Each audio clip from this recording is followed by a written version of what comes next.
Hello everyone, Helen here. Welcome along to my podcast. Whether you've been here lots of times before or whether you're maybe quite new, so thank you very much if you've just joined me recently. It's been lovely. Lovely to read the comments from some of you and get to know you a little bit. And it's just, I sometimes wonder if you're actually talking about me when you say all these nice things, but I'm really, really glad that you find this a friendly little corner of YouTube where you can just relax and forget about the horrid things in the world out there, just for a little while at least. And yes, it always makes me happy that, these little knitted toys can spread lots of joy. It's really great, isn't it? It's really excellent. Anyway, so in today's podcast, as you can see, I'm not in the camper van. So I've got a bit of chat about knitted things and a little bit of crochet. And I'm going to talk about my favourite knitting book of the moment, which you won't be surprised when you find out what it is, but you'll see that shortly. And then I'm going to finish today with just a real gentle bit of piano and poetry, which, again, just sit and listen to it. You don't even need to necessarily watch it. It's using video that was taken a couple of years ago, so it's not really very current, but the whole point of it is just a little relaxing ending to today's podcast. So let's get on with today's things I'm going to chat about. So I've got a few finished items, all small, but the first one, I mentioned it quite a few weeks ago when I was telling you what I was going to take away on holiday with me, and then in the end I didn't take it on the camper van trip, and that's a hat, and it is now finished. So this is it. It is called the SikSak hat. Can't remember the designer's name. I'll put it on the screen. And I've knitted it using Drops Soft Tweed. So, and as the name of the yarn suggests, it is lovely and soft, and it just has this slight rustic look to it. It's not a hat for me. That's going to be a gift for somebody, but I'm really pleased with how it's turned out. It's fairly big, so it's no good for somebody with a very small head, but it's going to be lovely and cozy. It was quite easy to make, and I would say if you haven't tried Fair Isle or colour work before, it would be a really good one to start with, because the chart is easy to follow. It's only the pattern repeat is just 4 stitches. So you just keep repeating the same pattern all the way around for one row, and then it changes for the next row. But I think it would be really good. There's no places where because it's just a 4-stitch pattern, there's no places where there's a really long stretch of one colour and you're having to carry the yarn for the other colour around the back. So it's really great. So I would definitely recommend that if you wanted a colour work or Fair Isle project and you haven't tried one before. And it was a lovely pattern, ever so easy to follow. So so that's the hat. Put that up there. Now I did show you this last time I was chatting about knitting, and I was very nearly finished, and that is my cowl that I've been making, inspired by Marina from the StrawberryPatches podcast. She's having a cowl along at the moment, which is running till the end of October. So if you want to join in, there's still time. And and I really, really love it. And I can never remember what the yarns, what the yarn is made of. It is the blue yarn I bought from Lucy Locketland, and I know it contains silk. I can't remember what else. If I can find the photo of the label, I'll show it to you here. But maybe not. And I thought when I was making it, gosh, it's a really funny shape. I've never made a cowl that's this shape before. But when you put it on, it just fits so snugly around your neck. It's going to be really nice. So I'm looking forward to being able to wear that in the cooler weather. And it was a pretty easy pattern to follow. I think I did go wrong once, but I managed to sort myself out. But yeah, it's not too difficult at all. It's not as easy as that hat was, but it is, it's a very straightforward pattern, and I'm pretty sure that I will be making another one of these. I love the way these colours go together, the two different yarns, because yeah, one of them, the lighter one, was won by Mr. and Mrs. Rabbit yarns, and they're not dyeing anymore, so I can't replace it. But yeah, they do go nicely together. And I would say the only problem that I had really was that because at times the lighter yarn becomes a bit darker and the darker yarn becomes a bit lighter, and sometimes they were almost identical. So when I was looking along my stitches, when I was doing this hearts section, and sometimes I wasn't sure if I'd got it right, because you couldn't tell if it was the lighter yarn or the darker yarn. Anyway, it's all worked out all right. You can see that these are heart shapes, so it's all fine. And in fact, when it's all kind of squished up on my neck, you'll never see if there's anything not quite right. So yeah, so that's that. Right, okay. Oh, a little bit of crochet. So last time I did show you that I was having a go at Lucy of Attic 24's crocheted zipped pouches, where she bought some canvas pouches and then just crocheted. She'd attached the crochet to them, and I'm really pleased with these. So I showed you two that I'd finished last time, and I've since made another one, which is this one here. This one I tried to randomise the colours a bit more. On the first two, you can see I just repeated the same order of colours, and you can see what I've added as well now. So just as a finishing touch, I have added a flower to each one, and I think that really finishes them off very nicely.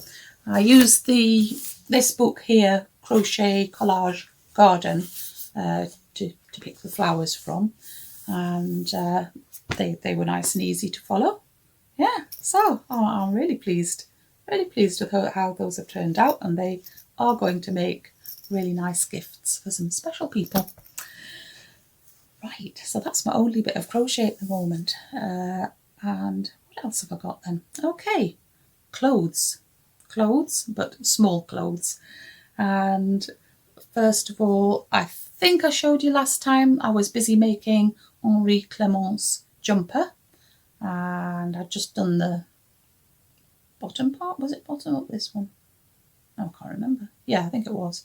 Yeah, anyway, so there he is, resplendent in his jumper. I did have two minds about it, putting a jumper on him at all, because I love his kind of fluffy fur, and it did seem a little bit of a shame to cover it up. So hence I have decided not to make him the trousers, and but I do think he looks nice in the jumper, so it really suits him. I picked a colour that I thought would go nicely with the colour of his skin or fur, and I think that is, yeah, I think that's quite a good colour there. So, and it was slow to make because of the pattern being, you know, having to keep swapping between knit and purl, and so yeah, obviously I'm a slow knitter anyway, but which is fine with me, but it did take me quite a long time to finish that one off. Well, yeah, I really love it, it looks very smart. And then I made a dress for the cat. So this is Catkin the cat, yet another of the patterns from Cinthia Vallet's Mouche and Friends.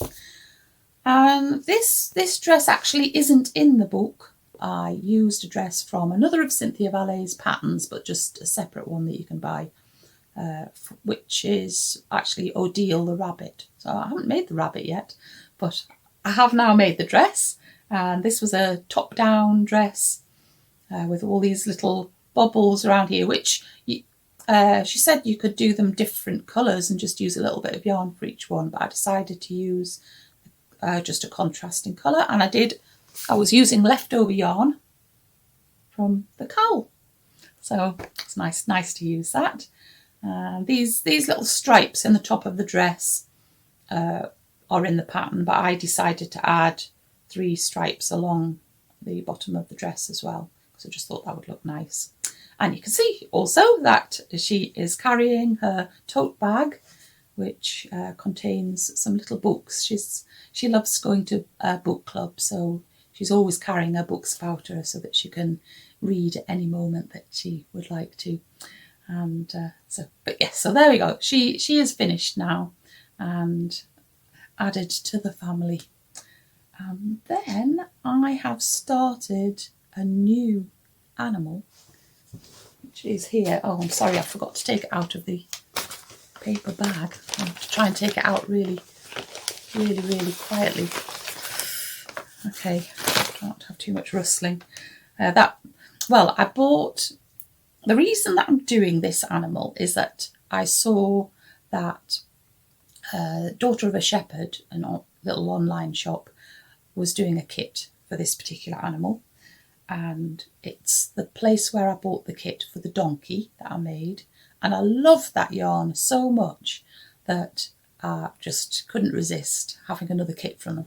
That's why it's in a paper bag, because it came in a paper bag, and it uses their own particular yarn is Ram Jam yarn, and they buy up all the fleeces that other wool making companies don't want and kind of, I don't know, stick it all together and just make this quite, I would say, rough, rustic looking yarn, but it's absolutely perfect for these animals. So which animal am I making? Well, I am making the wolf. And now, I think I said when I was making the donkey that I didn't really have a bond with the donkey as an animal. I mean, they're lovely, but I didn't have a particular, I wasn't particularly attracted to donkeys. And I would say the same about the wolf. But actually, I really love him. And I think it's because, as usual, once I've put the eyes in and the nose and the mouth, that little expression just tugs at my heart, and so I think he's really nice. So you can see probably that I have done both arms, and I'm just starting to work my way down the body. I did have rather a problem with him, nothing to do with the pattern. It was me just losing concentration, and that was when I was doing the back of his head. The back of his head is not actually the right shape. Just for those of you who don't know about the technicalities of knitting, if you want to shape things in knitting, then quite often you have a little section of something called short rows, which means that instead of you knitting all the stitches all the way around, you just knit a few, in this case at the back, and you just go backwards and forwards for a few rows, depending on what the pattern says, and that just helps to give a curved shape to the back of the head for the wolf. And I just lost concentration, and I suddenly realised I had the wrong number of stitches on while I was busy doing the short rows. So then I tried to take it out. Well, I don't know if you've tried to take short rows out, but it's not easy.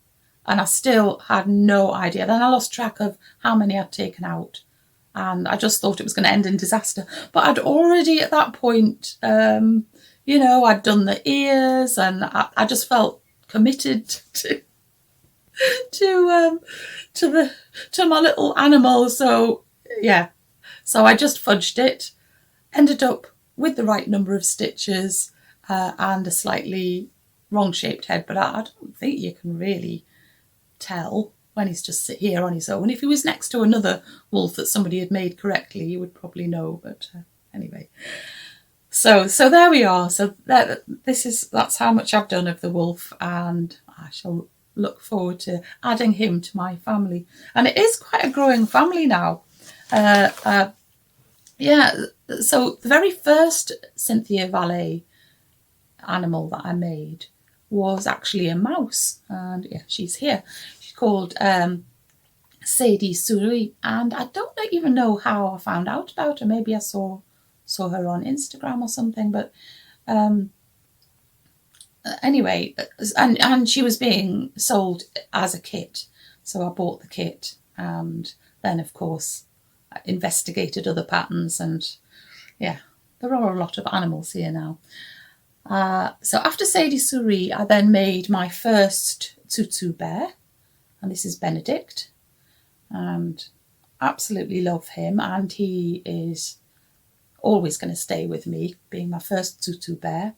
I love him. He's a seated bear, really. He doesn't stand, a bit like Sadie Souris. She's designed just to sit rather than stand, unlike some of these later animals.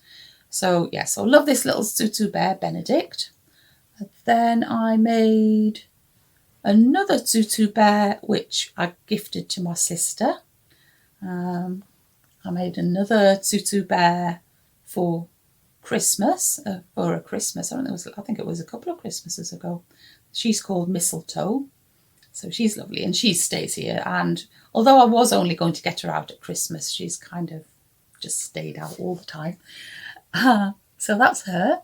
Then what I haven't got here is a mole, Didi mole, which is a small mole, and she's been gifted, and so has Jodie Turtle. I've gifted her.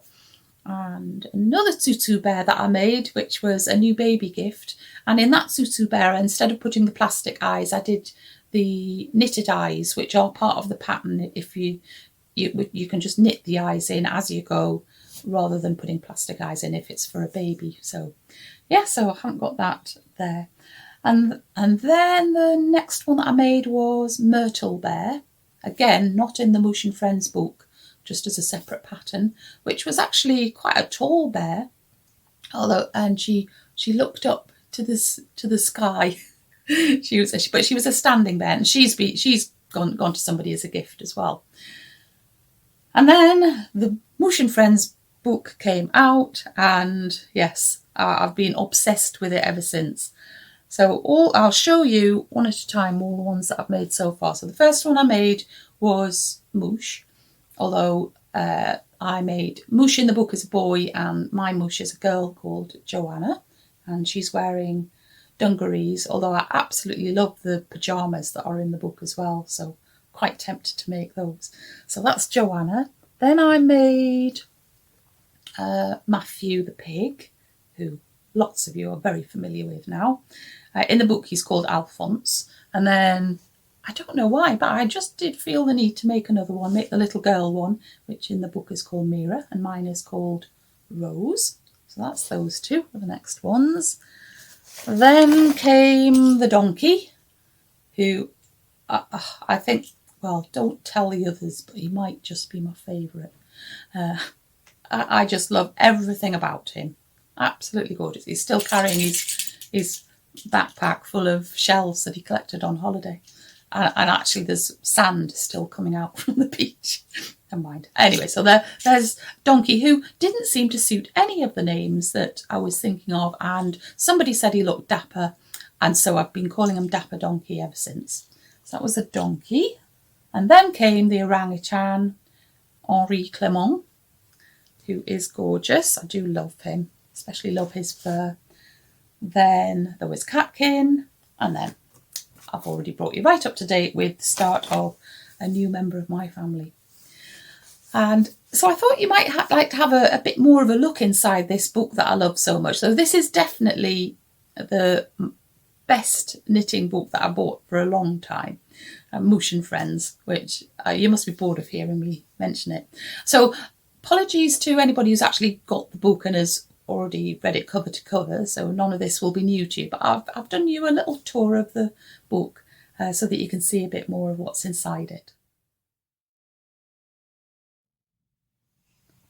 So here's a little tour of Mouche and Friends by Cinthia Vallet, and the first thing that we can see is a picture of the designer, Cinthia Vallet. She lives in Nantes in France, it says, with her husband and 4 children and furry companions.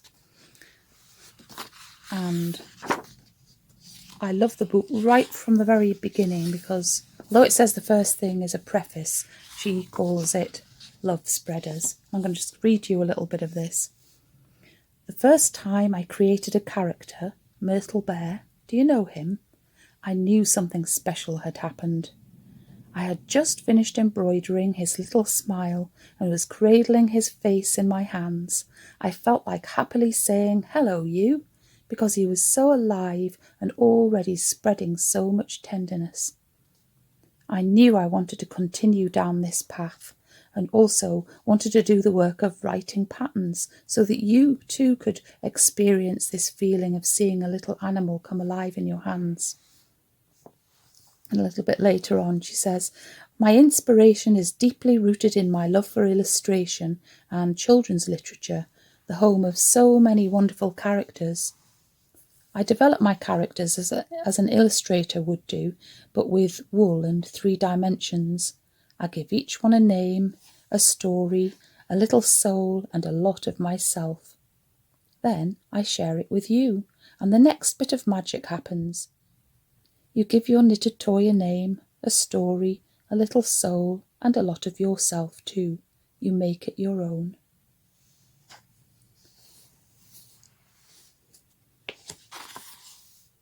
And then the first section of the book is just introducing you to all the different characters. And each character has its own little backstory here. I'm not going to read all of each of the animals, but I'll just read you a little taster so you know what I mean. When the time comes for Mouche to take up his winter quarters, he's always very pleased. Unlike his dear friend Forest, who likes to feel the snowflakes landing on his fur, Mouche firmly believes that the perfect way to welcome the first snow is from the comfort of his cosy bed. Overall, he likes getting ready for it, relishing all the little steps. First, he gathers his collection of blankets, duvets and pillows. His favourite is the plaid blanket that Nana made. Then Mouche puts on his pyjamas, the striped ones with the buttons that Billy sewed on. Now, also very importantly, something to eat. His friend Alphonse is the king of soups and always provides Mouche with a few handy jars. And so there's just a whole world opening up in that first little description of the character. So then we have Hazel, the squirrel. Hazel apparently is a dancer. She just dances all the time and everywhere. Forest. Forest apparently was born in the woods of Alaska, far away from Mouche's wood. And he's gone on his travels. You can see him there. He's got a little camera there. Then we have Aggie, the little sheep. And Aggie lives on a tiny island. Actually, it's only a part-time island, and this is why Aggie loves it so much. She thinks it's like a magical creature with a superpower. Once a day at low tide, it unfolds into a wild, quiet, huge land where Aggie can walk for hours. She scrutinises the sand and the little pools in search of treasures shaped by the sea. Then the swell of the ocean is back, and her land folds up again into a tiny island. Oh, so lovely.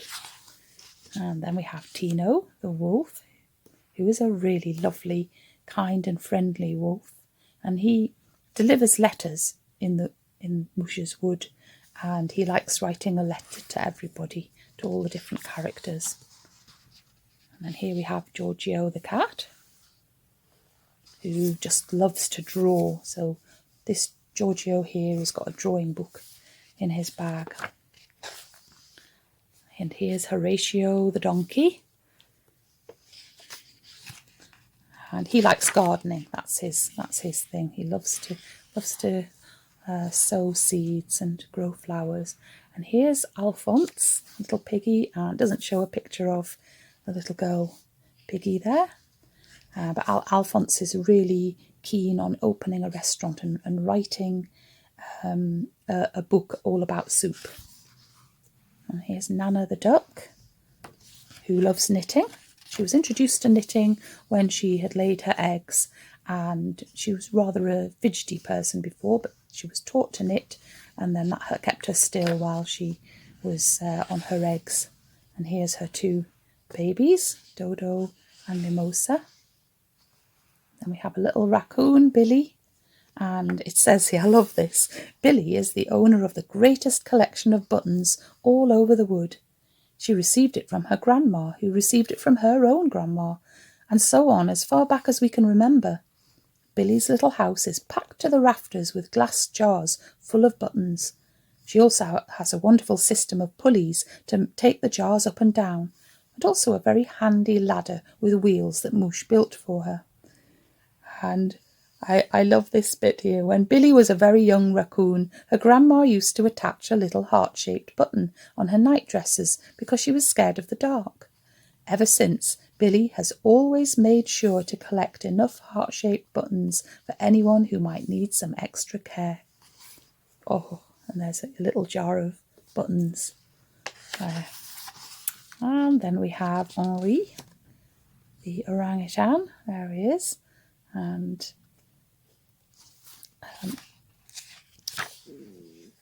Henri, it says, was patient and handy, using sticks and a beautiful pot with a handle to carefully carry Mouche's precious honey.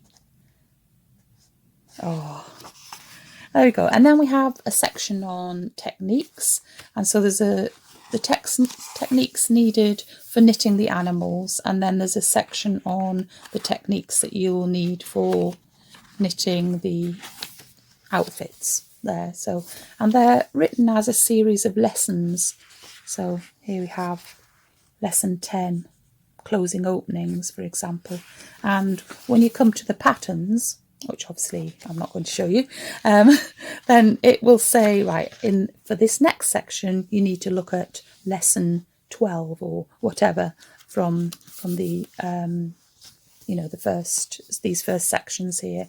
So that's really, really helpful. And yeah, and then I think right at the very end, we have all the animals get together for a spring party. Spring is finally here, and Mouche has woken up from his long, deep sleep.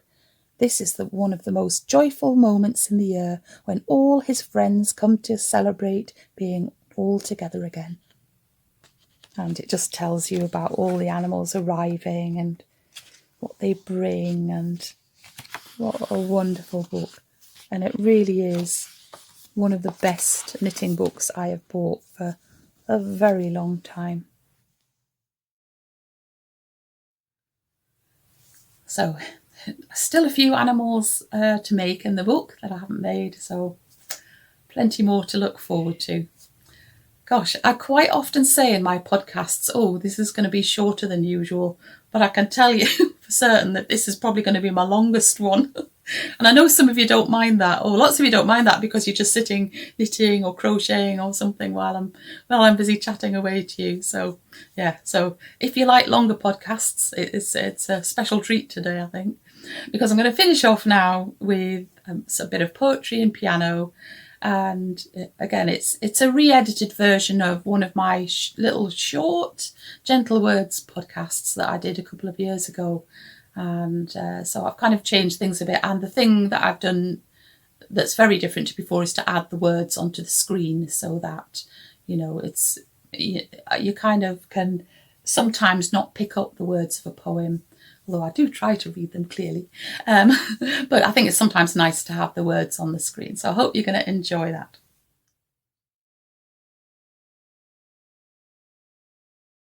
Seams by Hazel Hall. I was sewing a seam one day, just this way, flashing 4 silver stitches there with thread like this, fine as hair, and then 4 here and there again, when the seam I sewed dropped out of sight. I saw the sea come rustling in, big and grey, windy and bright. Then my thread, that was as thin as hair, tangled up like smoke and broke. I threaded up my needle then, for here, for there, and here again. Storytellers by Cherry Noel. Some weave stories with their words, while others sew them with their hands. From what I know, the weavers and the seamstresses make the best of friends, as one will feel the other's clothing with their heart, and the other will listen to their counterpart's words with their soul. So, storytellers, keep weaving and sewing. Our hearts and souls need the nourishment only your words and hands provide.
Puzzled Stitches by Hazel Hall.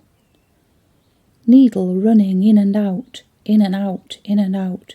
Do you know what you're about? In and out, in and out. Fingers going to and fro, to and fro, to and fro. Do you know what path you go? To and fro, to and fro. I might tell you why you're taking such good stitches. You are making out of linen, fine as breaking ocean spray upon a bluff, pleating for a bishop's cuff. I might make you understand that a bishop's white, white hand, because of you, will be more fair, will be raised in better prayer. Even then, would you know why you're going to and fro? Would you doubt what you're about, running in and running out? Crochet by Jan Mordensky. Even after darkness closed her eyes, my mother could crochet. Her hands would walk the rows of wool, turning, bending to a woolen music. The dye lots were registered in memory: apple skin, chocolate, porcelain pan. The stitches remembered like faded rhymes: pineapple, sunflower, window pane, shell. Tied to our lives those past years by merely a soft-coloured yarn, she'd sit for hours, her dark lips moving as if reciting prayers, coaching the sighted hands.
Right then, it is time for me to say goodbye, and hopefully I'll be back next time with the next part of our camper van trip to the Scottish Islands and Highlands. So there's that to look forward to. But until then, take great care of yourself, keep nice and busy, and I'll see you again very soon. Okay then, bye.